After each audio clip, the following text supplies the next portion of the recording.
Hi, welcome to the small shed. This Saturday I'm back out in the garage trying to squeeze a bit more storage in. See you in a minute.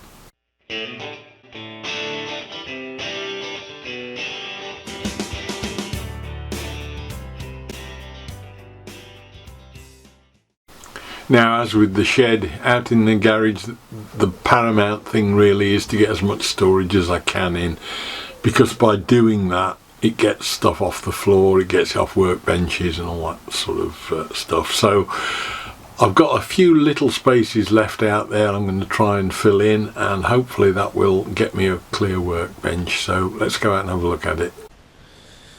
Right, now we've got the main units sorted where they've got to go. We've got most of the storage sorted, but there is still a lot of stuff to put away.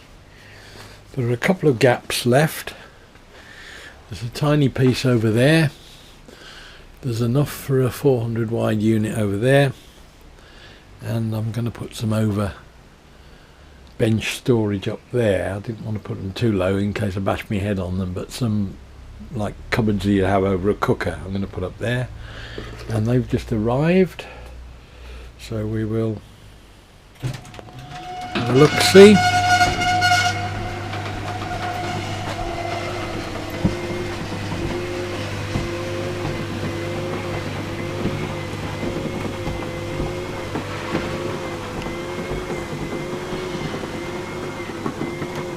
So we'll get those in, unwrapped, unpacked, put them together, start and put those up, I think.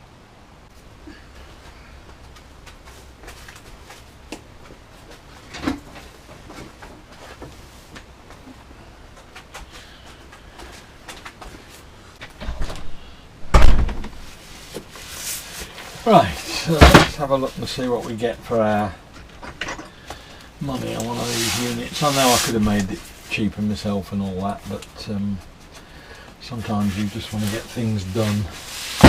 These are only about 16 or 17 pounds a piece, so I think I've just spent about £100 on 6 units, and they're not particularly big, but at least they'll get me some storage, and on top of them it'll be the equivalent of a shelf. So it's sort of solving 2 or 3 problems. You get a set of adjusters for the wall mounting bracket, which is slightly odd because it's oh, they break in half, I see. I think, I don't know. Normally you'd have expected there to be 2 brackets, but I think you meant to bend those in half. Instructions, this is just basically a wall carcass and with a back in it, I think.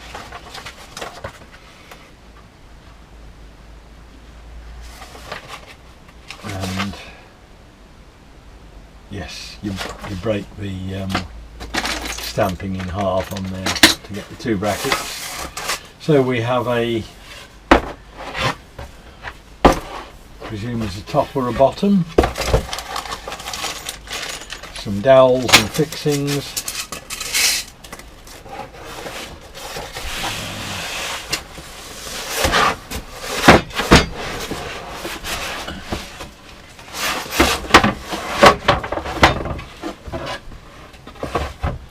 back, and 2 sides, the top and the bottom. That's all there is to it, so it shouldn't be that difficult to put them together.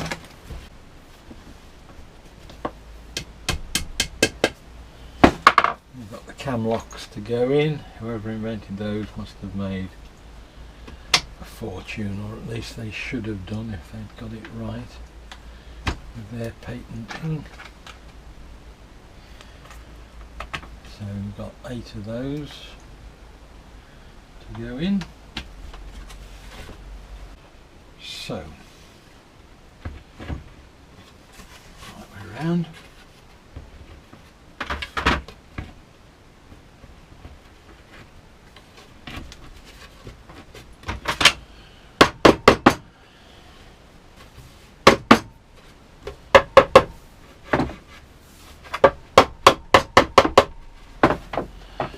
Get a big screwdriver and turn the cam I'm assuming that locks the, when you do that it'll lock the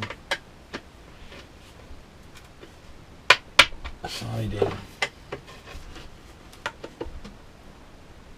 Yeah, that makes it rigid then.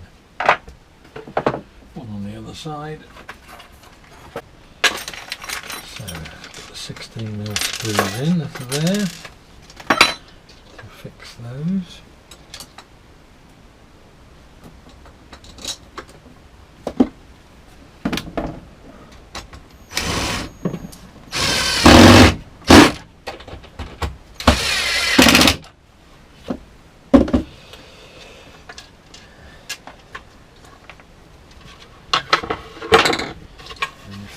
Back. There we go. 16mm screws.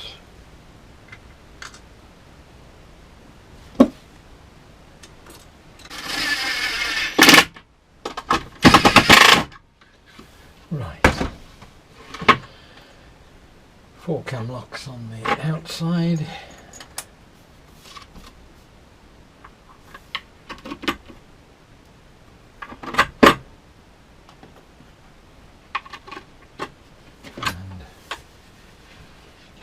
Together.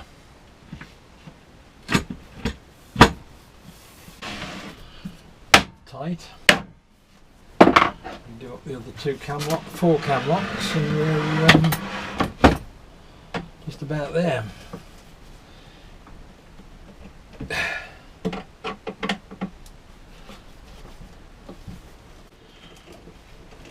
Right. So that's it. Repeat times 5. And we can go out and fit them on the walls. And again, the fixing is fairly straightforward. All we need to do is break that bracket in half.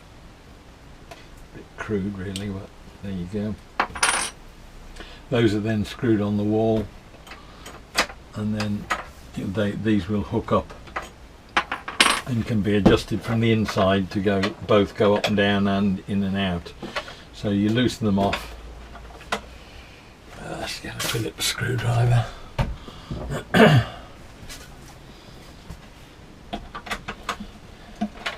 Those are loosened off so they protrude,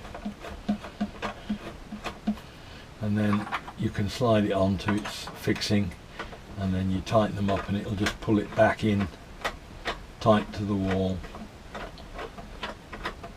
And then again, you can adjust the height very slightly if you've got a little bit of inaccuracy there. And what we can do then is put these 4 in a row of these.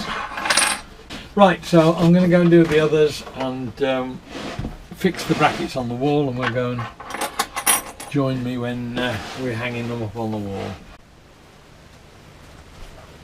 Now it's time to put some of these units up on the wall, up across there and over that side, and you may think it's a totally disorganised way of doing it to start putting things up before walls are painted and things like that, but it's all part of this eating an elephant analogy I've mentioned before. One bite at a time. You can't, if I was to say I can't put these up on the wall because the wall needs repairing, and then before I can repair the wall, I need to get the ceiling plastered, so I won't do anything, so we stop altogether.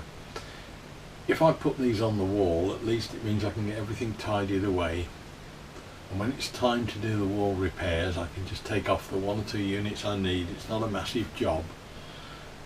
Yes, it's double work, but at least I'll have seen some progress and seen the overall layout of the place before I go too far in and find something's wrong. There is no way I can get it all done in one go, and it all sort of starts with the plastering, and then the wall repairs, and then you paint the walls, and then you do the floor. But you can't paint the walls all together, because to get everything out of here it would be outside for 2 or 3 days. So I've got to do this piecemeal, a little bit at a time. I put the wall units up, I wait for the plasterer to come. When he comes, I'll take the one off that'll be close to that duct, take these off, put those outside. He can work in here and do the ceiling and the boxings and so on. And then when same with the wall repairs, I can just take off the bits relevant to where I'm doing some repairs, and then section at a time I can paint the walls. But again, it's just this little bite at a time, rather than trying to get the whole thing done in one go, because it's just not going to happen.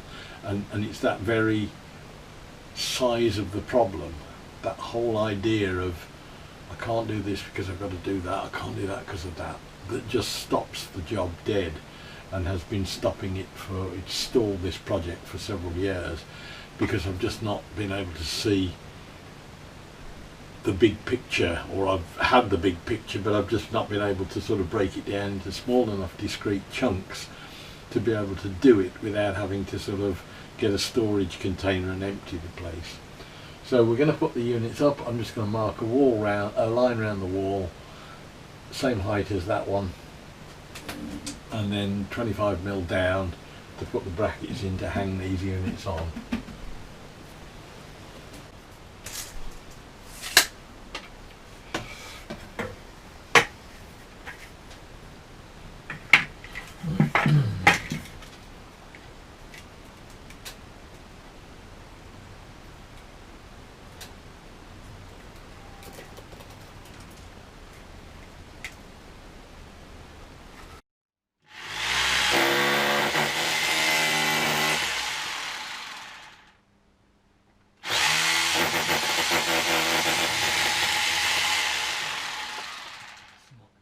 That's got on the edge of a brick as well. Can't avoid that.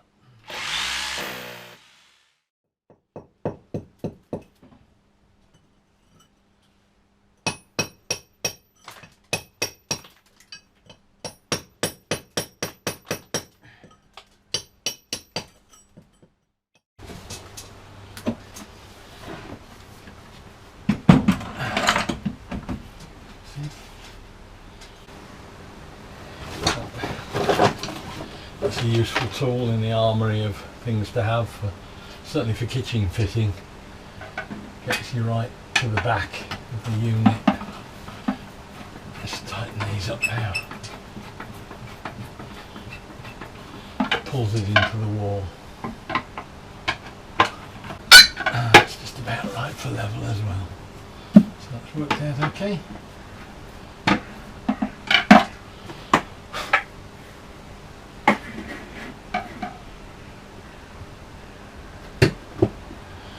There is an down adjuster as well in there. You can just fiddle it just to get that last bit. Right, on with the next three.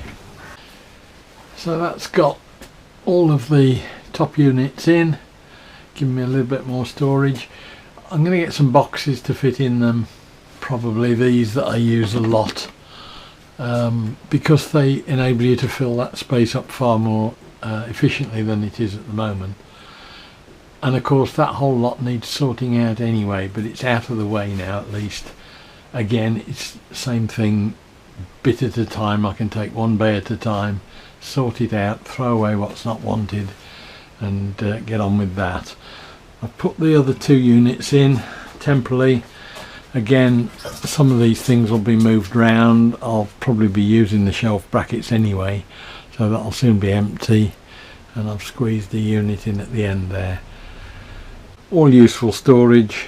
What it means now is that I've only got my toolbox, the bricklaying type tools to worry about, and the workmate. So everything has gone from outside on the drive.